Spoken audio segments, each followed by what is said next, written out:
Let's make seamless lining in this belt bag. Once you finish the front panels, keep the back panels separate. Place the front panel on top of the outside back panel, and then stitch around all the edges. With this first one along the top edge, sew a 1/4 inch seam allowance. Then sew a 1/8 seam allowance on all the other edges.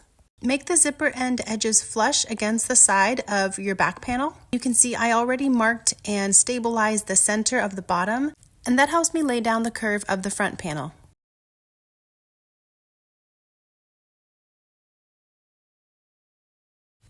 Again, on the other side, make the zipper ends flush with the edges, and you can use pins or clips, whatever you need to do to stabilize it in place. Then trim your corners.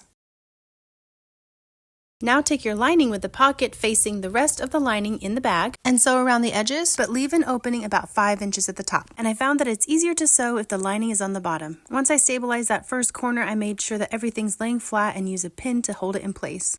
And this way you can see where to sew on the curve. And when sewing on this lining piece, I'm using a 1/4 inch seam allowance.